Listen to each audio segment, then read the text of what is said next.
dibujamos dentro de una circunferencia un punto, siempre podemos determinar un ángulo centrado en los ejes cartesianos.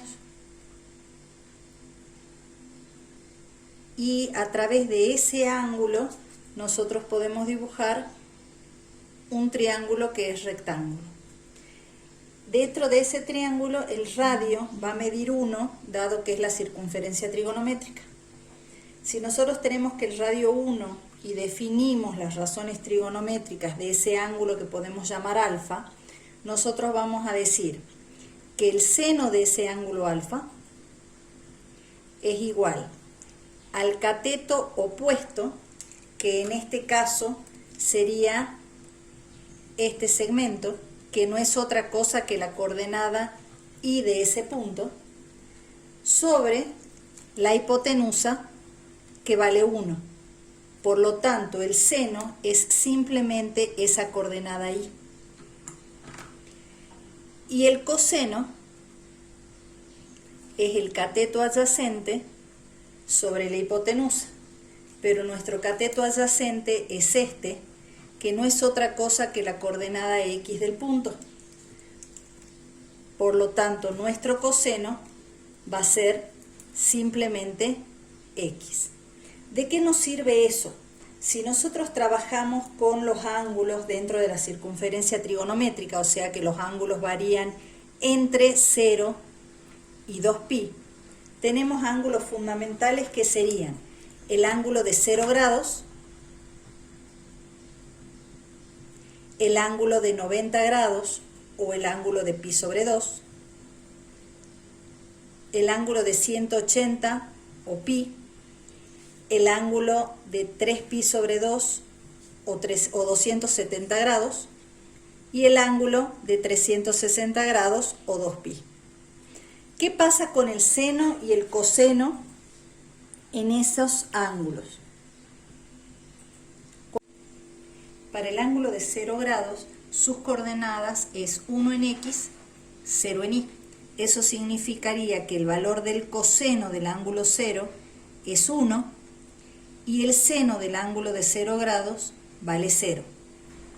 Si yo estoy en pi sobre 2, estaría acá y ese punto tiene como coordenadas 0, 1. Por lo tanto, tiene un coseno que vale 0 y un seno que vale 1. El ángulo de pi estaría acá y tiene coordenadas menos 1, 0. Por lo tanto, tendríamos un coseno que vale menos 1 y un seno que vale 0.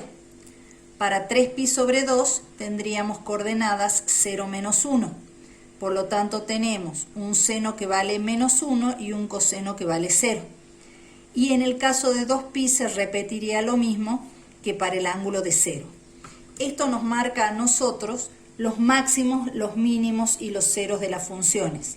Entonces nosotros podemos ver que el seno tiene ceros en 0 grado, en pi y en 2pi. Tiene un máximo en pi sobre 2 y un mínimo en 3pi sobre 2. Caso contrario, en el coseno tendríamos ceros en pi sobre 2 y en 3pi sobre 2. Y los máximos y los mínimos estarían en 0, en pi y en 2pi. Por eso se denominan cofunciones, porque donde una tiene los ceros, la otra tiene los máximos y mínimos y viceversa. Veamos cómo analizar el patrón de una función seno o una función coseno, conociendo lo que acabamos de ver sobre los ángulos. Primero y principal, nosotros sabemos que la función seno y la función coseno tienen dominio todos los reales, pero nosotros vamos a trabajar con un intervalo denominado patrón, que es un intervalo donde se analiza lo que pasa entre 0 y 2pi, llevándolo a al efecto que produce cada uno de los parámetros en la función. Por ejemplo, uno de los parámetros es el parámetro que está multiplicando adelante del seno. Este nos permite saber la altura que va a tener la función y nos permite por lo tanto conocer la imagen, que en este caso sería de menos 1/2 a 1/2. Como es seno, tenemos que los ceros del seno para el intervalo entre 0 y 2pi están en 0, en pi y en 2pi. Entonces, si nosotros analizamos el argumento y lo igualamos a 0, nos sale que el primer cero está en pi sobre 4. Por lo tanto, uno de nuestros ceros es pi sobre 4, 0. Y podemos marcar el primer punto de nuestro gráfico, que va a estar en pi sobre 4. Como el otro cero del seno es pi, igualamos el argumento a pi, despejamos x y nos sale que el segundo cero está en 3pi sobre 4, 0.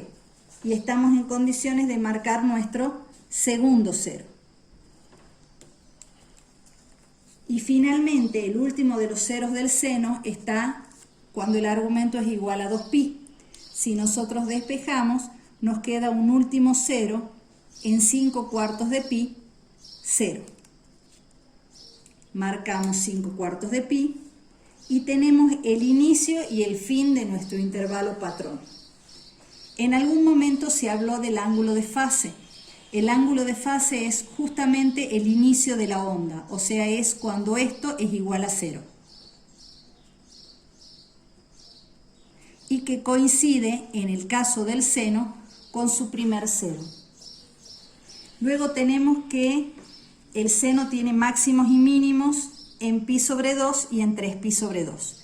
Si igualamos nuestro argumento a pi sobre 2, obtenemos el primer máximo o mínimo, que sería en pi sobre 2. ¿Cómo vamos a determinar si es máximo o es mínimo? Analizando A. Como A es positivo, el seno tiene primero un máximo y luego un mínimo. Por lo tanto va a ser pi sobre 2. Y vamos a tener un máximo. Entonces podemos marcar nuestro punto en pi sobre 2, 1/2. Acá tenemos marcado el 1, por lo tanto el 1/2 estaría más o menos a esa altura. Y el mínimo lo tendríamos igualando el argumento a 3pi sobre 2 y nos quedaría que nuestro mínimo está en pi menos 1/2. Marcamos el mínimo y tenemos una onda patrón, es decir, la onda que se va a repetir infinitamente.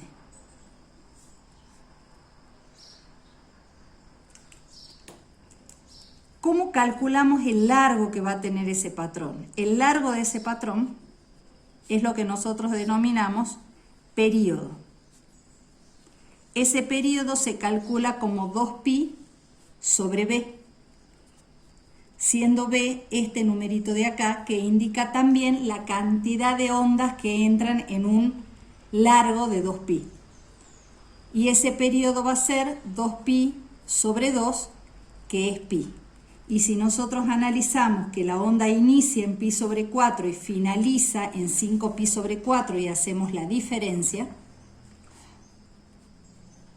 nos da 4pi sobre 4, que es justamente pi. Por lo tanto, el largo de nuestra onda va a ser pi. En el caso del coseno, el análisis es similar al seno. Nada más que, como habíamos visto anteriormente, están invertidos los ceros y los máximos y mínimos en relación al seno. Eso significa que nuestro dominio sigue siendo el conjunto de todos los reales. Y nuestra imagen va a seguir dependiendo del numerito que multiplica adelante, o sea que mi imagen va a ir de menos 2 hasta 2. ¿Cuál es el efecto del signo negativo?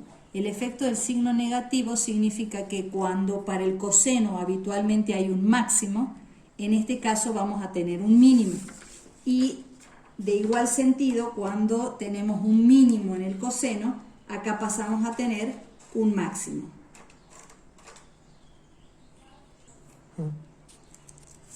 Entonces, para el coseno nosotros vamos a tener un 0 en pi sobre 2 cuando el argumento sea igual a pi sobre 2. Si nosotros igualamos nuestro argumento a pi sobre 2, nos va a aparecer el primer cero, que va a ser menos pi 0. Por lo tanto, podemos marcarlo a menos pi. Nuestro segundo cero va a estar igualando el argumento a 3pi sobre 2.